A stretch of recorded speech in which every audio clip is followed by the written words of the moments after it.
Permíteme comenzar haciendo una pregunta en esta mañana. ¿Cuándo fue la última vez que lloraste por personas que no conocen al Señor? Piensa por un momento en esta pregunta. No estoy preguntando cuándo fue la última vez que alguien lloró por la pérdida de un empleo. No estoy preguntando cuándo fue la última vez que alguien lloró por un diagnóstico médico o por un problema económico. La pregunta es diferente. ¿Cuándo fue la última vez que el estado espiritual de una persona rompió tu corazón? Te quebró realmente. Vivimos en una época donde nosotros podemos llorar por muchas cosas. Lloramos, quizás hay personas que pueden llorar cuando pierden un empleo, cuando quizás un negocio fracasa, cuando quizás nuestros planes no salen como nosotros queremos que salgan nuestros planes, cuando quizás nuestros hijos toman decisiones equivocadas. Podemos llorar también y todas esas lágrimas son comprensivas. Pero hay algo que muchas veces ya no nos hace llorar y son las almas perdidas. Y es el saber que hay tantas personas que se están perdiendo sin conocer al Señor. Nos hemos acostumbrado tanto a vivir y a convivir con personas que no conocen al Señor, que sin darnos cuenta dejamos de sentir el peso de su condición espiritual. Y a veces es bueno que nosotros nos paremos y pensemos con esas personas con las que quizás nosotros trabajamos o estamos diariamente y no conocen al Señor. ¿Qué va a pasar con esta persona si en este mismo momento le da un infarto? En este mismo momento esa persona muere. ¿Qué va a ser de ella? Miren, hemos estado viendo el libro de Romanos, los 8 primeros capítulos, la mitad del libro. Y hoy vamos a comenzar, dijimos la semana pasada que hoy vamos a comenzar la otra segunda parte del libro a partir del capítulo 9. Y el capítulo 9 es un capítulo tremendamente sorprendente, porque después de 8 maravillosos capítulos, donde el apóstol Pablo nos ha estado hablando acerca de la salvación, de la seguridad de la salvación, de que somos salvos por la gracia de Dios, que hemos sido justificados por la fe en Jesucristo, de que nos habla del amor de Dios, que nos habla de todas estas cosas. Esperamos que Pablo ahora comenzara este capítulo 9 hablando de otro gran argumento doctrinal para nuestra fe cristiana. Y sí, Pablo va a estar hablando a partir de los versículos siguientes, a partir del versículo 6, la próxima semana, acerca de la soberanía de Dios. Pero cuando llegamos a estos primeros 5 versículos, que es lo que vamos a ver hoy del capítulo 9, lo que Pablo va a estar haciendo es que Pablo va a abrir su corazón completamente y nos va a dejar ver sus lágrimas.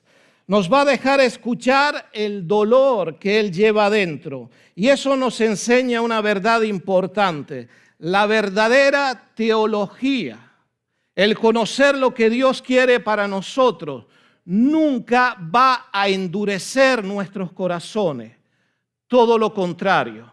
Lo que va a hacer es que va a ablandar nuestros corazones.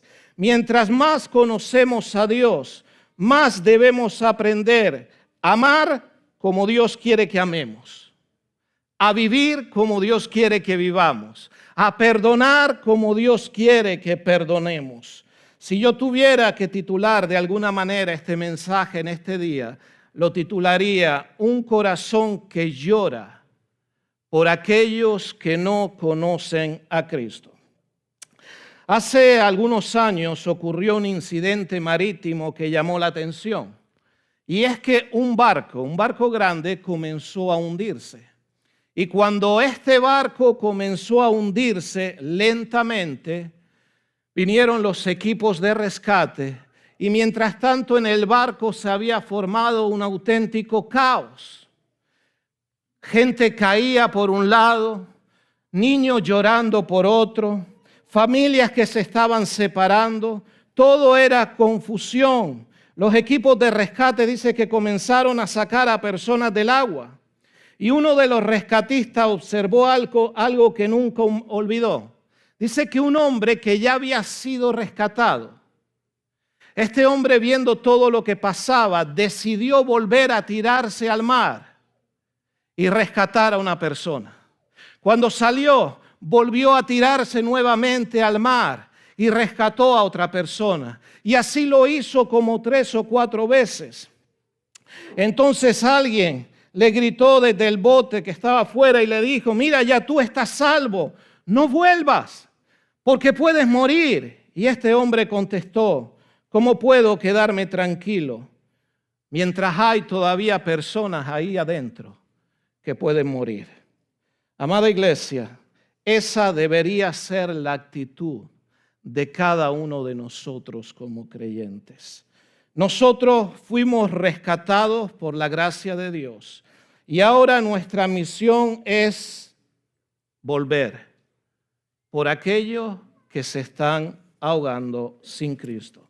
Eso es exactamente lo que siente Pablo. Hoy vamos a leer estos 5 versículos para comenzar. Luego los vamos a ir viendo poco a poco. Pero mientras leemos estos 5 versículos, pensemos en el corazón de Pablo cuando él está escribiendo esto. Dice el versículo 1, y vamos a leer los 5 versículos completos. Verdad digo en Cristo, no miento, y mi conciencia me da testimonio en el Espíritu Santo, que tengo gran tristeza y continuo dolor en mi corazón. Verso 3, porque deseara yo mismo ser anatema, separado de Cristo por amor a mis hermanos, los que son mis parientes según la carne. Verso 4, dice que son israelitas, de los cuales son la adopción, la gloria, el pacto, la promulgación de la ley, el culto y las promesas. Versículo 5, de quienes son los patriarcas y de los cuales, según la carne, vino Cristo, el cual es Dios sobre todas las cosas, bendito por los siglos. Amén.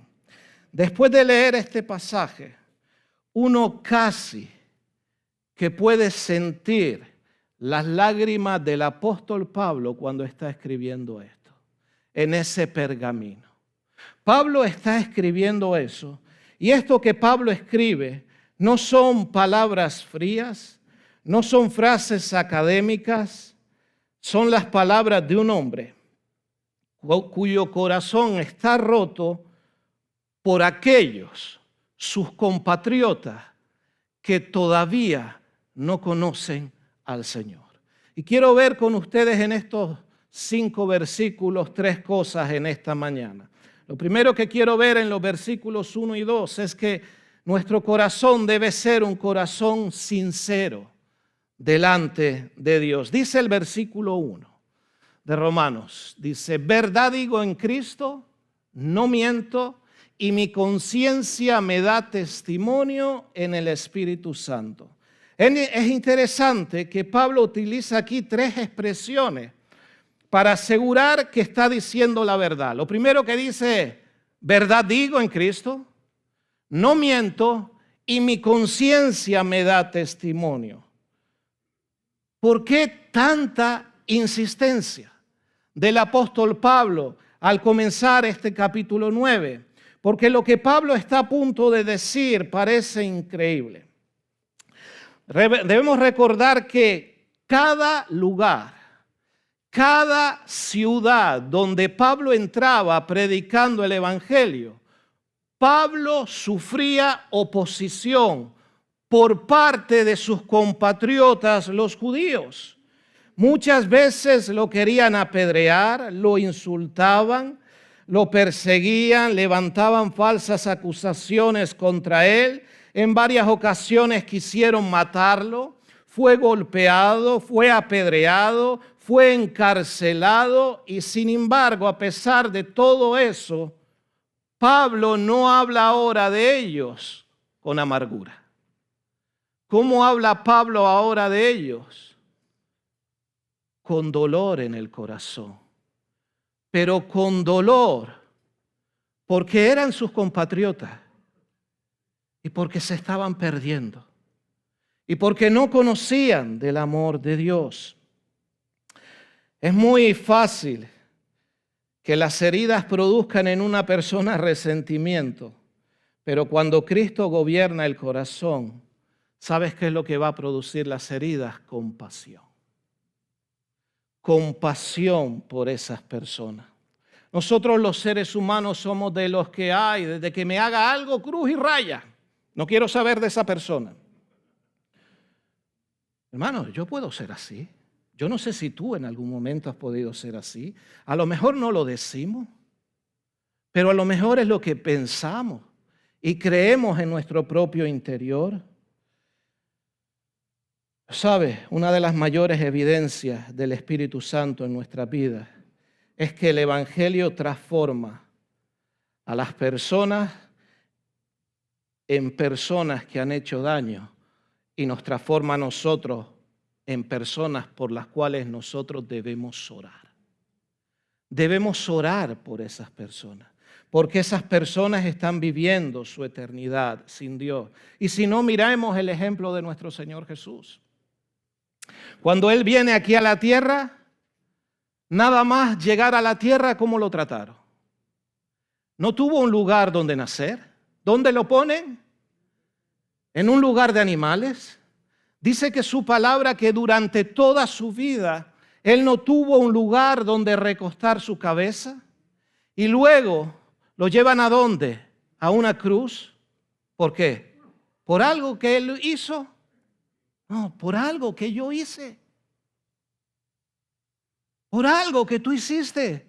¿Y sabes qué es lo que dice Jesús cuando lo están crucificando en Lucas capítulo 23 y versículo 34, que dice su palabra? Y Jesús decía, Padre, ¿qué dice?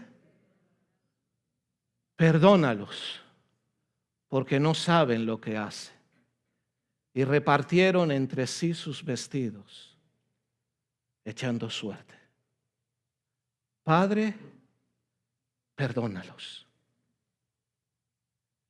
¿Sabes quién estaba representado ahí en aquella cruz? Tú y yo. ¿Sabes que cada uno de los latigazos que Él sufría tenía tu nombre? Tenía tu nombre y tenía mi nombre. Fuimos nosotros los que estábamos representados allí. ¿Y qué es lo que el Señor le dice al Padre?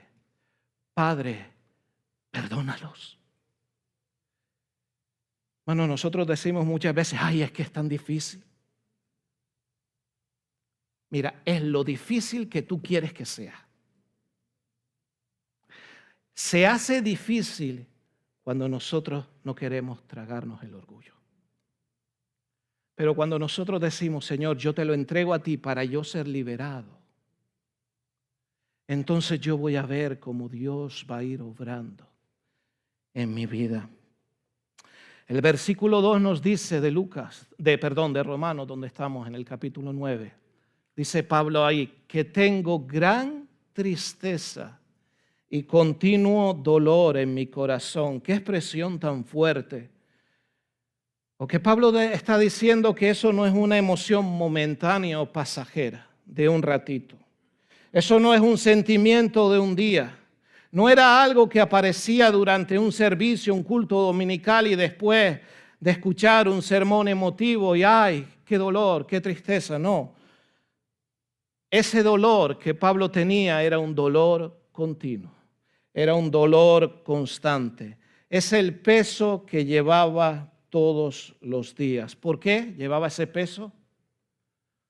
Porque amaba a sus compatriotas que no conocían al Señor. Aquellos que se burlaban de Él. Aquellos que lo apedreaban. Aquellos que lo castigaban, aquellos que le daban de golpe. Aquí encontramos también una gran lección para nosotros. Muchas veces nosotros nos preocupamos más por la comodidad de las personas que por su eternidad. Nos duele más que un hijo pierda un año escolar o que un amigo pierda su empleo, o que un familiar pase por una enfermedad. ¿Y saben qué? Todas esas preocupaciones son legítimas. Pero ¿qué tanto nos duele cuando esa misma persona vive lejos del Señor? ¿Nos duele de la misma manera? Cuando una persona vive lejos del Señor, a veces en nuestros tiempos de oración oramos, en los estudios bíblicos, y la gente pide, ay Señor, por esta persona que no tiene trabajo, oramos por el trabajo y ya tú no lo ves nunca más. ¿Dónde está ahora? Trabajando. O por una enfermedad, y a mí me gusta preguntarle siempre, esa persona por la que pedimos oración, ¿conoce al Señor? Porque ¿sabes qué? Si no conoce al Señor, por lo primero que tenemos que orar es por su salvación. Porque ¿de qué le vale que tenga un grandísimo trabajo si puede perder la eternidad? ¿De qué le vale al hombre, dice su palabra, ganar todo el mundo? Todo el mundo. Puede ser la persona más exitosa de este mundo, pero pierde su alma. Eso es lo que Pablo veía. Pablo no veía simplemente el presente, él veía la eternidad. Y cuando uno mira la vida desde la perspectiva de la eternidad, muchas cosas cambian. Permíteme hacer una pregunta. ¿Hay alguna persona por la que estás orando continuamente, cada día, para que venga el Señor, para que conozca al Señor, o porque se ha apartado para que vuelva al Señor? Nadie me conteste. Eso es algo tú y el Señor, yo y el Señor. ¿Estamos orando por esas personas para que vuelvan al Señor? ¿O para que conozcan al Señor? Porque ¿qué es lo que está en juego? Está en juego su eternidad. Con o sin el Señor. Se cuenta la historia de que en una ocasión un periodista entrevistó a una madre cuyo hijo llevaba muchos años metido en el mundo de las drogas y viviendo en la calle. Entonces, después de estar muchos años metido el muchacho en el mundo de las drogas y en la calle, un día el periodista le preguntó a esta mamá, señora, después de tantos años, ¿usted todavía no ha perdido la esperanza con su hijo? Y esta mujer respondió con los ojos llenos de lágrimas. Dice, mientras yo tenga vida, nunca dejaré de creer que mi hijo puede volver a casa. Mientras yo tenga vida, voy a orar por él continuamente. Y le dijo algo más al periodista. Dice, hay noches en las que yo no puedo dormir. Dice, porque mientras yo estoy acostadita en mi cama calentita, yo no sé dónde está mi hijo y no sé si está vivo o no está vivo. Amados hermanos, amada iglesia, el amor verdadero nunca es indiferente. Nosotros no podemos ser indiferentes a las personas que no tienen al Señor. Y eso mismo ocurría con Pablo.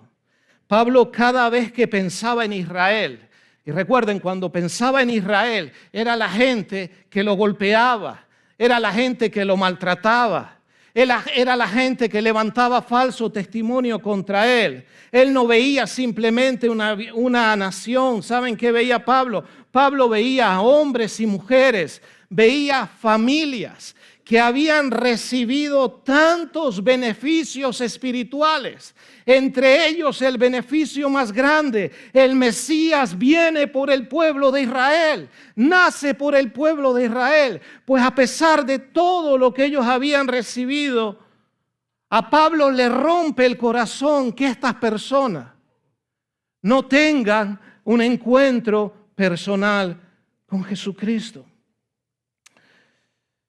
Permíteme una vez más preguntarte al corazón. ¿Qué ocupa tus pensamientos cuando oras? ¿Cuáles son tus prioridades? ¿Están entre esas prioridades las almas perdidas? ¿Están entre esas prioridades esas personas que se han apartado del Señor? Hermanos, esa debe ser nuestra prioridad. Hemos visto en primer lugar, lo primero que vimos en los versículos 1 y 2, es un corazón sincero delante de Dios. Lo segundo que vamos a ver en el versículo 3 es un corazón que debe estar dispuesto a sacrificarse por los demás. Dice el versículo 3, miren lo que dice este versículo. Porque deseara yo mismo, dice Pablo, ser anatema, separado de Cristo por amor a mis hermanos, los que son mis parientes según la carne. Wow, cuando uno lee este versículo, yo a veces me tengo que parar. Fíjense lo que está diciendo Pablo. Dice, yo mismo deseara ser anatema, o sea, separado de Dios. Él sabe que eso no puede ser así. Él ha dedicado 8 capítulos a enseñar que la salvación es individual, que la salvación no es algo que se hereda. Ninguno de los que somos padres le podemos regalar a nuestros hijos la salvación. No podemos. Es algo personal, es una decisión que cada uno de ellos tiene que tomar. Entonces, ¿qué es lo que Pablo está diciendo aquí? Lo que Pablo está hablando aquí nos habla acerca de su amor. Había llegado al punto tan profundo que él, si fuera posible, él dice, yo preferiría perderme porque ellos se salvaran. Wow, esto es fuerte. Lo que está diciendo no es cualquier cosa. Si hubiera alguna posibilidad de yo perderme para que todos ellos se salvaran, yo lo haría. Eso es amor por las almas.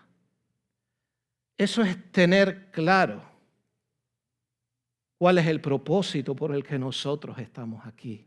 Eso es tener claro para qué Dios nos ha llamado a cada uno de nosotros. Otro de esos ejemplos es el ejemplo de Moisés. Déjeme ponerle en el contexto. Moisés sube en un momento dado al monte Sinaí. En el monte Sinaí Dios le va a dar los 10 mandamientos, las tablas de la ley. Y cuando Moisés está en el monte Sinaí, ha dejado abajo en el valle, ha dejado a Aarón como el responsable del pueblo. Y entonces, al ver el pueblo que Moisés tardaba, le dicen a Aarón, Aarón, haznos dioses que vayan delante de nosotros. Y ahí Aarón les pide a todos los zarcillos, todo lo que tengan de oro, y les hace un becerro de oro. Es más, cuando Moisés baja y le pide cuentas a Aarón lo dice, yo tiré eso allí y salió un becerro de oro. Sí, los becerros de oro salen así porque sí, ¿verdad? Pero cuando Moisés baja y ve lo que está pasando en el pueblo, miren la oración de Moisés en Éxodo capítulo 32. Habla con Dios en los versículos 31 al 33. Dice, entonces volvió Moisés a Jehová y dijo, te ruego, pues este pueblo ha cometido un gran pecado, porque se hicieron dioses de oro. Verso 32, dice, que perdones ahora su pecado. Y miren lo que dice Moisés ahora. Y si no, ráeme ahora de tu libro que has escrito. Wow, lo que Moisés está diciendo. Y dice el versículo 33, el Señor le contesta, y Jehová respondió a Moisés, el que pecare contra mí, a este raeré yo de mi libro. Pero si se fijan en el corazón de Moisés, Señor, mira este pueblo, y óigame, ese pueblo Moisés se las había hecho una tras otra. Que yo creo que si somos alguno de nosotros, y el Señor nos dice a nosotros, mira, te voy a poner sobre un pueblo mejor, digo yo, Señor, cárgatelos a todos. A lo mejor yo, a lo mejor tú no eres así. Pero ¿sabes qué dice Moisés? Moisés dice, este es tu pueblo, Señor. Yo te pido, Señor, que tú los perdones. Y Señor, haz lo que quieras conmigo. No, Moisés. ¿Sabes? Lo mismo que hizo Moisés Fue lo mismo que Pablo está diciendo ahí en el capítulo 9. Y es interesante porque ambos, tanto Moisés como Pablo, nos señalan a alguien infinitamente mayor que ellos. Nos enseñan a Jesucristo, porque hubo uno que no solamente dijo que estaba dispuesto a morir por otros, sino que lo hizo. Esa es la diferencia de Cristo. Dejó su trono. ¿Para qué? Para morir por mí. Oh, para morir por ti. Yo no sé tú, pero yo sí me conozco un poco y yo no soy bueno delante de Dios. Pues a pesar de mí, Él me amó. Y Él te amó tanto que fue capaz de venir por nosotros. Aquí encontramos ahora, hermanos, para nosotros una pregunta que nos puede incomodar un poco, pero que todos en algún momento debemos hacernos. ¿Cuánto me cuesta o nos cuesta amar a las personas? ¿Verdad que hay gente que es fácil de amar? Hay gente y tú las conoces al momento y tú dices, wow, pero te caen bien y son fáciles de amar. Pero no todos son así, ¿verdad? Estás en esos que son un poquito más difíciles. Y luego están esos que tú dices, Señor, ámalo tú porque yo no puedo amarlo. O no les ha pasado a ustedes, pero hay de esos también que, óigame, que no son fáciles. Y a veces decimos que no son fáciles o que no somos fáciles de amar. Pero ¿cuánto nosotros amamos a las personas como Dios las ama también? Dice que hace años ocurrió un incendio en un edificio de apartamentos y las llamas crecían rápidamente. Entonces llegaron los bomberos y comenzaron a evacuar a todas las personas que había en el edificio de apartamentos.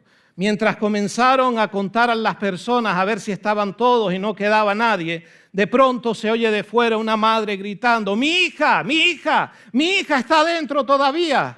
Ayúdeme, mi hija está dentro. Estaba todo en llamas, había humo. Un bombero, sin que nadie le dijera nada, miró el humo, miró el fuego y corrió adentro. Son de esos segundos que para la gente que estaba afuera se hicieron eternos. La gente parece que tenía como el corazón en un puño, esperando a ver qué pasaba. Al minuto y medio, este bombero salió con la niña en brazos. El bombero se la entregó a la madre. La madre lloró, le dio las gracias al bombero. Lloró con la niña. Y más tarde, poco más tarde, un periodista le preguntó al bombero, ¿tuviste miedo cuando entraste? Dice, ¿realmente tú tuviste miedo? El bombero se rió y dijo, claro que tuve miedo. Claro que sí que tuve miedo. Pero cuando sabes que una vida está en peligro, dejas de pensar primero en ti. Amada iglesia, eso es lo que pasa con este mundo. Debemos necesitar entender que este mundo está en peligro. El peligro es una eternidad sin Dios. A veces cuando tú compartes el evangelio con alguien y te cierran la puerta en la nariz, se ríen de ti, uno dice, ya, yo no quiero saber nada más de esto. Pero sabes, está en peligro su eternidad, su vida. ¿Eso no fue lo que Cristo hizo por nosotros? Lo dejó todo por amor a nosotros. Y recuerden esto, amada iglesia, mientras una persona tenga vida, sigue existiendo esperanza en el poder del evangelio. Lo que tiene poder es el Evangelio. Lo que cambia vidas es el Evangelio.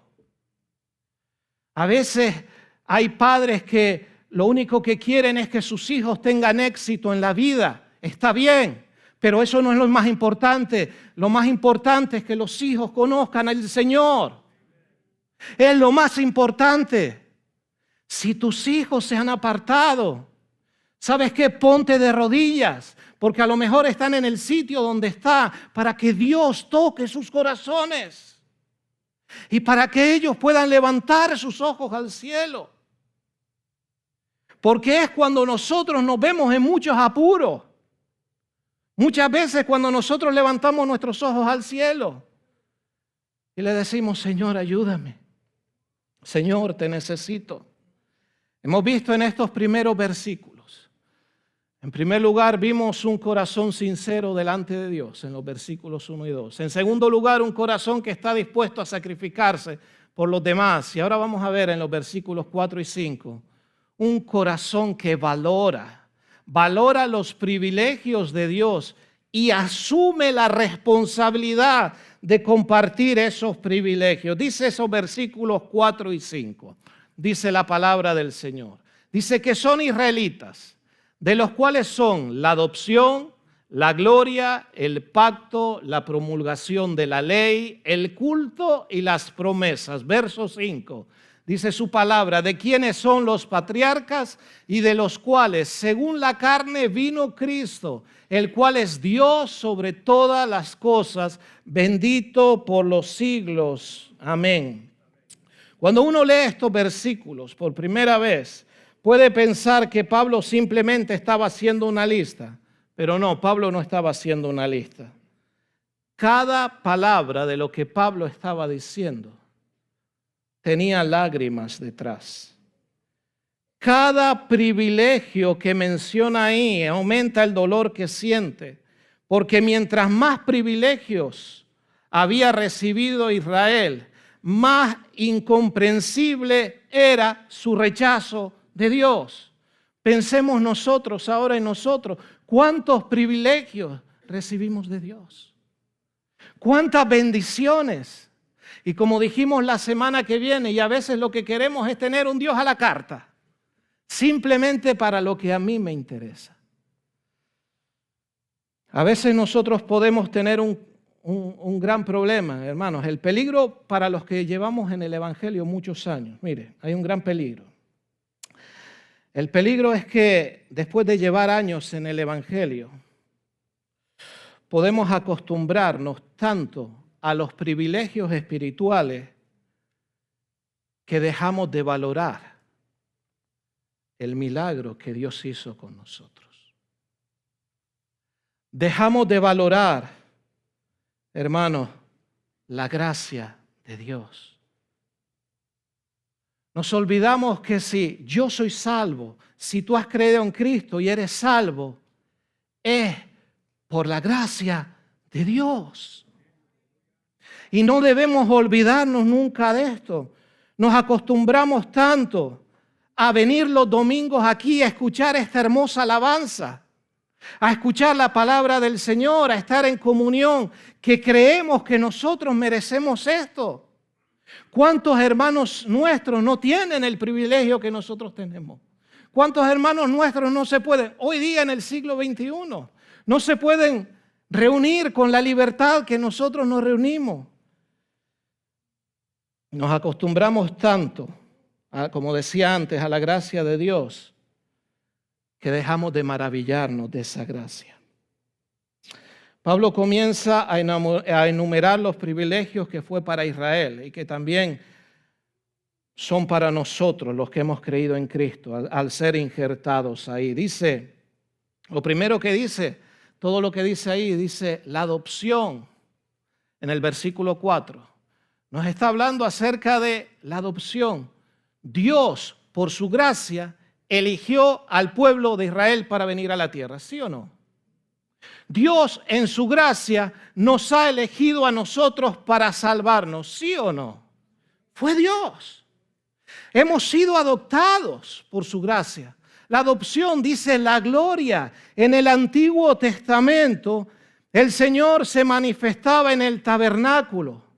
Desde que el Señor muere en la cruz, dice que el velo del templo se rompió. Ahora nosotros tenemos acceso directo a la presencia del Señor. A veces lo decimos y es verdad, Dios está aquí con nosotros. Pero ¿sabes qué? Dios también está cuando tú estás solo, porque allí tú también eres iglesia. Dios está cuando tú estás haciendo algo que a Dios le agrada y cuando tú estás haciendo, yo estoy haciendo algo que a Dios no le agrada. La adopción, la gloria, el pacto, la promulgación de la ley, el culto, las promesas. Lo que está diciendo Pablo es tantas bendiciones que ellos han recibido, como tantas bendiciones que hemos recibido nosotros hoy día, como la iglesia del Señor. Y debemos decir algo que a veces se confunde. Hay gente que dice, no, la iglesia es el Israel de Dios. No, Señor. Israel es Israel. La iglesia es la iglesia. La iglesia es la iglesia del Señor. Los que hemos creído en el Señor. ¿Y quién es la iglesia? Nosotros los gentiles y los judíos que han creído en el Señor también. Esa es la iglesia. Dios vino, Dios nació en un pueblo, ese pueblo tuvo sus bendiciones, ese pueblo es amado por Dios como ama a otras naciones de la tierra. Pero Dios también nos ha amado a cada uno de nosotros. ¿Cuántos privilegios nosotros hemos recibido del Señor? Tenemos esa libertad de millones de cristianos no tienen alrededor del mundo. Y ahora bien, ¿qué es lo que nosotros estamos haciendo con esa libertad en Cristo? Porque debemos recordar algo, el privilegio siempre conlleva responsabilidades.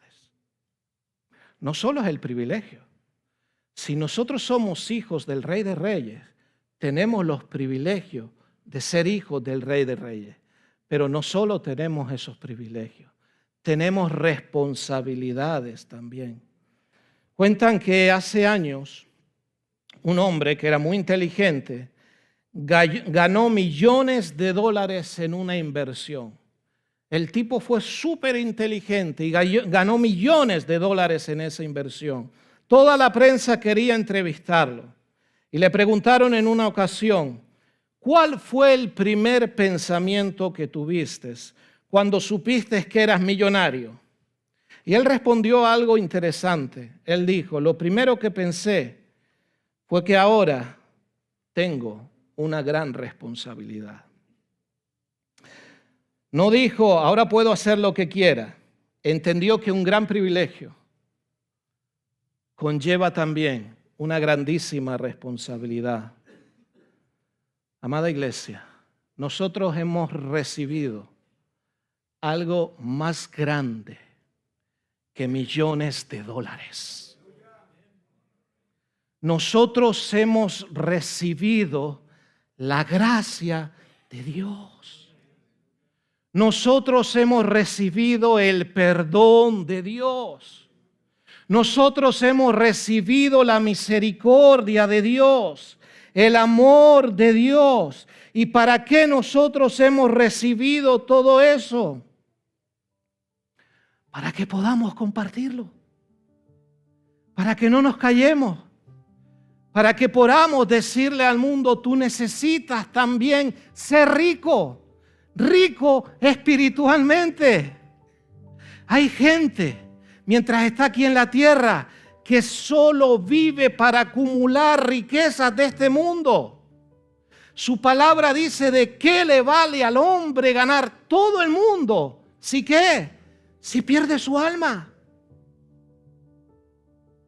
Dios te da la posibilidad de ganar cosas del mundo. Dale las gracias a Dios. Y úsalo para su gloria. Porque recuerda, tú y yo fuimos creados para su gloria. No fuimos creados para ninguna otra cosa. ¿Qué estamos haciendo, mis amados hermanos, con lo que Dios ha puesto en nuestras manos? Con ese regalo tan grande de la salvación. ¿Lo estamos compartiendo? Nunca debemos perderlo. Creo que hace tiempo conté esta historia, pero quiero volver a contarla hoy. Se cuenta acerca de un niño que iba paseando por una avenida marítima y se da cuenta que el mar comienza a devolver muchísimas estrellitas de mar a la arena. Y la arena, había cientos, miles de estrellitas de mar en la arena. La idea es, si alguien no iba y cogía todas esas estrellitas de mar y las lanzaba de nuevo al agua, iban a morir. Entonces el niño va corriendo a la arena y comienza a coger estrellitas de mar y a lanzarlas al agua. Pero había cientos, miles. Y el niño ahí cogiendo estrellitas de mar y lanzándolas al agua. Entonces había un hombre que pasó por ahí, se creía inteligente. De esas, ¿saben? Esas personas que no tienen a Dios y que se creen que son inteligentes. Y quiso hacer su obra de caridad. Y se acercó donde el niño. Y le dijo: niño, está muy bien lo que tú haces, pero mira, hay cientos y miles de estrellitas de mar. Muchas van a morir. El niño no decía palabras, seguía cogiendo estrellitas y lanzándolas al agua. Pero niño, no sigas así, no te preocupes tanto, que muchas van a morir. Y el niño cogiendo estrellitas de mar y lanzándolas al agua. Hasta que el hombre, como no le prestó atención, le dice al niño y le grita: ¡niño! Entonces el niño se paró. ¿Qué? Dice: lo que tú estás haciendo no es importante. Van a morir muchas. Entonces el niño miró al hombre, abrió su mano y dijo: ¿ve esta estrellita de mar? Para ella sí es importante lo que yo estoy haciendo. La cogió, la lanzó al agua, dejó al hombre con la palabra en la boca y siguió cogiendo y tirando estrellitas de mar. En la escena se ve que murieron muchas, pero muchas también fueron salvadas. ¿Por qué? Porque este niño hizo lo que tenía que hacer. Amada iglesia, hoy Dios nos está llamando a recuperar algo que nunca debemos perder: la pasión por las almas perdidas. La pasión por aquellas personas que no conocen al Señor. Necesitamos volver a llorar por lo que hace llorar el corazón de Dios. Necesitamos quebrantarnos por lo que quebranta el corazón de Dios. Necesitamos volver a mirar a nuestra sociedad, a mirarla con esos ojos como la miraba el Señor. Personas que, aunque nosotros digamos: ay, son tan buenas personas, pero si no tienen al Señor, van a pasar una eternidad sin Él. Tenemos que orar por ellos, que se ríen de ti.